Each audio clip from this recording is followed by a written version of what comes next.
Something strange is going on here with the Edmonton Oilers as they prepare for Game 3 against the Florida Panthers. And they may or may not have one of their most versatile forwards with them tonight. All that more today on Oilers Digest as we set up what seemed to be after, a million days off, Game 3 finally in Florida tonight. But first, 85% of you have not yet subscribed to the channel, so if you haven't done so already, folks, make sure you hit that button down below for any and all Oiler content here. Now, it's been far too long without Oiler hockey, and it's been far too long since the heartbreaking loss in Game 2. It sucks when you have to sit on that loss for 2 days.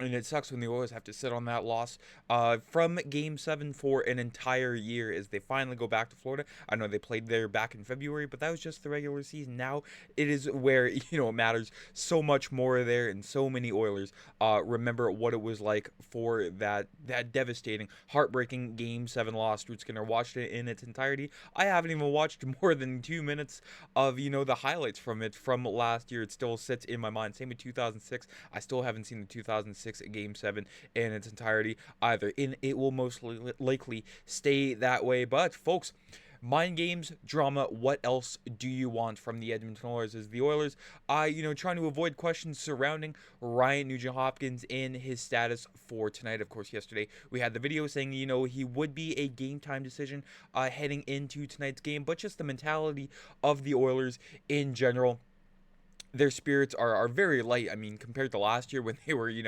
very extremely tense. This year, it's more so different. They know what it's like on the big stage there. And Oilers Panthers tonight, 7 o'clock Central, 6 o'clock Mountain. They're on Sportsnet in CBC there.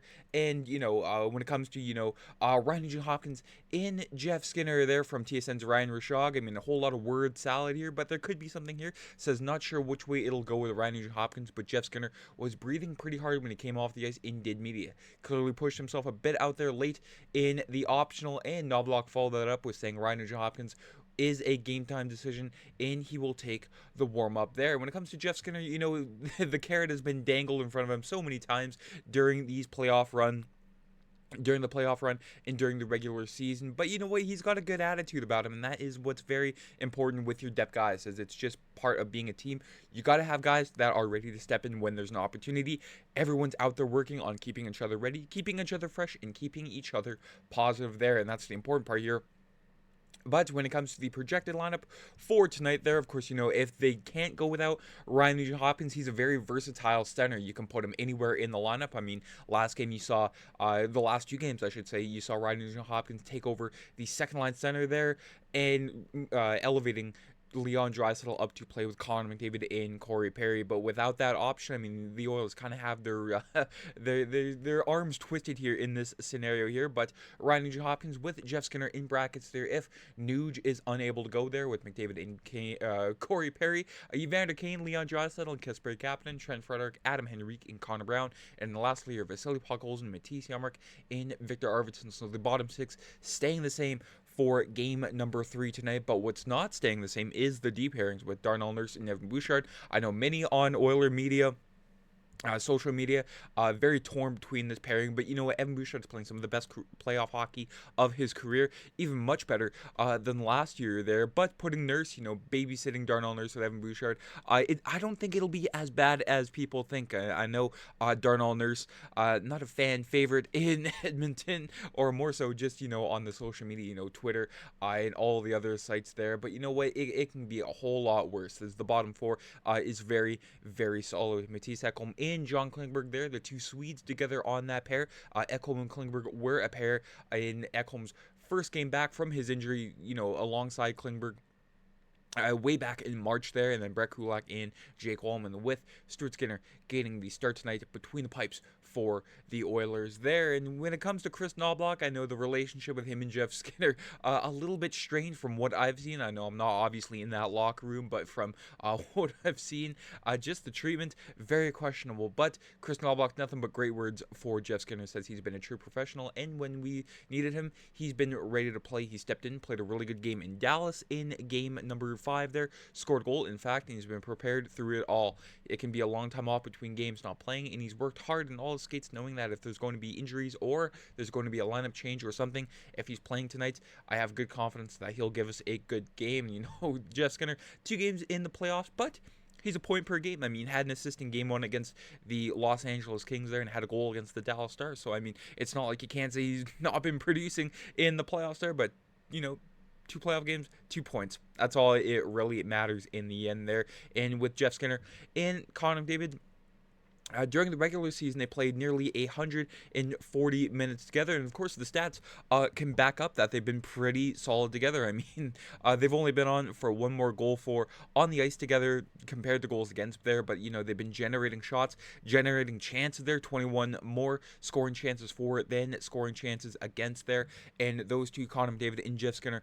Connor McDavid, the playmaker, in Jeff Skinner is the trigger man there, so it's obviously a very natural fit. And Jeff Skinner has been improving on his defensive play, through the season. When he has played, I've noticed, some fantastic defensive plays that maybe we haven't seen from Jeff Skinner in the past there. Of course, heading into this season, many Oiler fans thought, okay, all offense, no defense, but with Kris Knoblauch's game, that doesn't work at all. And he's sort of forced Jeff Skinner to, be uncomfortable a little bit and play a little bit of defense. But I mean, being a two-way guy isn't the worst thing in the world there. And with these Oilers, it's a tale of 2 Oilers here from Blue Bullet Brad here on Twitter there. It's a much different team, in the first 2 games of the series for the Oilers. When they adjust, they start to, learn their opponent's tendencies. Games 1 and 2, 4 wins and 4 losses, 30 goals for and 32 goals against. Meanwhile, Oilers in game 3 to 6. He actually edited this in a post below.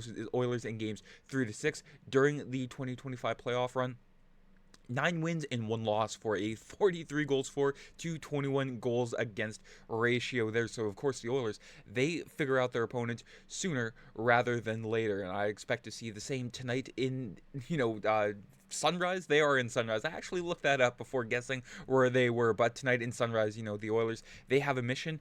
They could be without Nugent-Hopkins, although I think he will play, but it all depends on how he feels in the warm-ups. But it's got to take a lot to, get Nugent-Hopkins out of the lineup. Same with Zach Hyman. I mean, it's his 33rd birthday today, so let's win it for Zach tonight. But looking on the other side of the coin there, the only change coming for the Florida Panthers tonight, the top 9 stays the same, but in the 4th line there, AJ Greer comes in for Jesper Boqvist on that 4th line left wing alongside Tomas Nosek and Jona Gadjevich there, and the Oilers will have to look out for that line as, the Florida Panthers at home, they might have to rely on this line a little more than they have in the first 2 games when Paul Maurice pretty much, thought that 4th line wasn't there at all and only played the top 9 there. But that 4th line has been a very, very good grind line for the Florida Panthers, outscoring opponents 4-0 when they are both on the ice together during these playoffs. And on the back end, of course, stays the same there. Gustav Forsling, Aaron Ekblad, Nico Mikkola, Seth Jones,